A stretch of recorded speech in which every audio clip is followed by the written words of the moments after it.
আলাইকুম সবাইকে। রেডি হয়ে কোথায় চলে যাচ্ছি সবার হয়তো অনেক জানার ইচ্ছে, তাই না? তো বলছি আমি কোথায় যাচ্ছি, আজকে ছিল ছোট ননসের বাসায় আমাদের ঈদের দাওয়াত। লাল শাড়ি, লাল টিপ, লাল গহনা পরে চলে যাচ্ছি ননদের বাসায়। ননদ খুব পরিপাটি থাকা নিজেও পছন্দ করে, আমাদেরকেও পরিপাটি রাখার চেষ্টা করে। তাই ওভাবেই আজকে চলে যাচ্ছি ননদের বাসায়। জানি না কতটুকু পরিপাটি হয়ে যাচ্ছি। তো এখানে আমার যা আর আমি মিলে এখন দাঁড়িয়েছি রিক্সা নেওয়ার জন্য। যাও লাল শাড়ি পরেছি, রিক্সা পাওয়ার পর আমরা রিক্সা এখন উঠে পড়ব। তারপর এখানে যাব আমরা একটা দোকানের সামনে গিয়ে রিক্সায় থামাবো। তারপর আমরা এখানে কোকাকোলা আর স্প্রাইট নেওয়ার জন্য দাঁড়িয়ে পড়লাম। তারপর পিছনের রিক্সা ছিল আমার যা, সামনের রিক্সা ছিলাম আমি, দুজনে মিলে এখানে দুষ্টুমি করছিলাম। তোমাদের সাথে শেয়ার না করলে তো আর হয় না। ফাইনালি আমাদের কোকাকোলা স্প্রাইট নেওয়া শেষ, এখন চলে যাব ননদের বাসার উদ্দেশ্যে। আজকের ভিডিওটা অনেক ইন্টারেস্টিং হতে যাচ্ছে, তোমরা আশা করি ধৈর্য সহকারে ভিডিওটা দেখবে। তোমাদের জন্য কষ্ট করে আমার ভিডিওটা বানানো, তো তোমরা দেখবে না কারা দেখবে বলো? তোমাদের উৎসাহ পেয়ে আমি এ পর্যন্ত এসেছি, সামনে অনেক দূর যাব বলে আমি প্রত্যাশা করছি। তো এখানে আমি শাড়ি পরেছি, জুতো পরেছি, রাস্তায় রিক্সা করে যাচ্ছি, একটু শেয়ার করে দিলাম তোমাদের। আশা করি আজকের এই আবহাওয়ার মধ্যে অনেক ভালো লাগবে এই ভিডিওটা। রাস্তাটা একটু ভিজা ছিল কারণ সকালবেলায় বৃষ্টি হচ্ছিল। কথাবার্তায় ভুল হলে ক্ষমার দৃষ্টিতে দেখবে। যারা ভিডিও বানায় এবং পরে ভয়েস দিতে যাও তারা নিশ্চয়ই জানো কতবার কাটা লাগে এবং কতবার সুন্দর করে কথা বলে অ্যাডজাস্ট করা লাগে। আশা করি আমার বেলার কষ্টটা তোমরা সেম বুঝবে। তো এখন চলে যাচ্ছি ননদের বাসার দিকে, কাছাকাছি বাসা আমাদের, অত একটা দূরে না। তো ফাইনালি ননদের বাসার এসে এখন নামবো আমরা।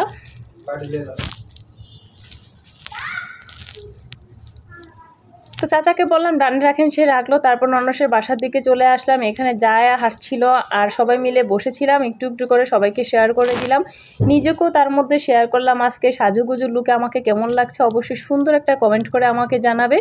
তা আমি আর যা মিলে এখানে ফ্যাশন শো করছিলাম আর তোমাদের সাথে দেখিয়ে দিচ্ছিলাম। আর আমরা এখানে আড্ডা দিচ্ছিলাম আর হাসছিলাম। আমার ননসের এক বান্ধবী চলে আসলো, রত্না আপা, ওনাকে খুব সুন্দরী লাগছিল। তো উনিও এসে ডাইনিংয়ে বসলো আর ওনাকে একটু ধরছিলাম। আর যা এখানে গেমে ছিল তাই টিস্যু নিয়ে মুখ মুছছিল আর আমি এখানে গানের সাথে নাচছিলাম, যদিও পারি না তাও চেষ্টা করলাম একটু একটু করে। কেউ খারাপ মাইন্ডে নিবে না। ফাইনালি আমার ননদ 5 মিনিটে রেডি হয়ে আমাদের সামনে এসে দাঁড়ালো আর সুন্দর করে অ্যাকশন দিল। আমার যাও তার সাথে উৎসাহ পেয়ে সুন্দর করে হাসি খুশি করে পরিপাটি করে নাচা স্টার্টিং করে শুরু করে দিল। তা আমার ছোট ননদের মেয়ে এটা।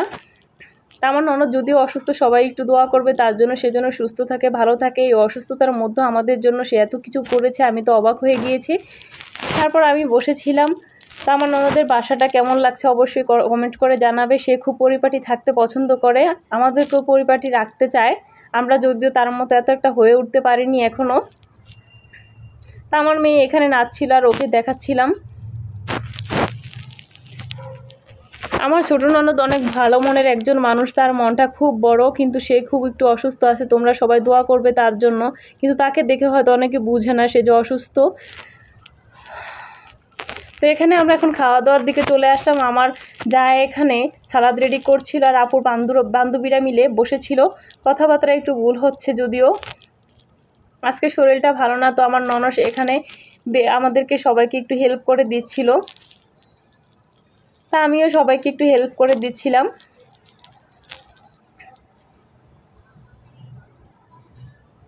তো তোমাদের ভিডিওটা কেমন লেগেছে অবশ্যই আমাকে কমেন্টস করে জানাবে। লাইক ফলো শেয়ার দিয়ে আমার পেজের সাথে থাকবে। আমি সুন্দর সুন্দর ভিডিও দেওয়ার চেষ্টা করব তোমাদের মাঝে। আশা করি আজকে এই ভিডিওটা তোমাদের মাঝে খুব ভালোই লাগবে।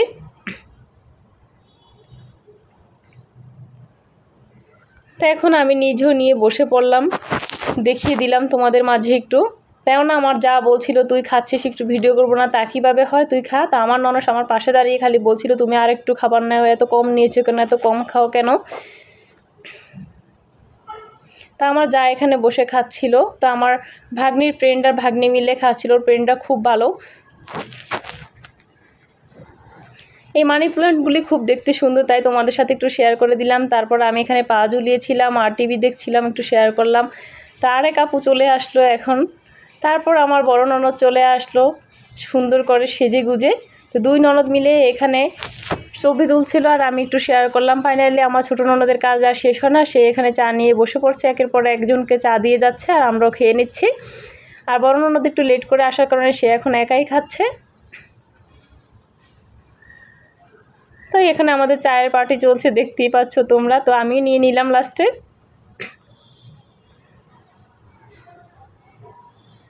তো সবাই চিনিগুলো একটু আলাদা আলাদা করে নিয়ে নিচ্ছিলাম, কারণ কেউ চিনি খায় কেউ খায় না, এই জন্য আপু আলাদাভাবে দিয়েছিল। চাটা খুব ভালোই হয়েছিল।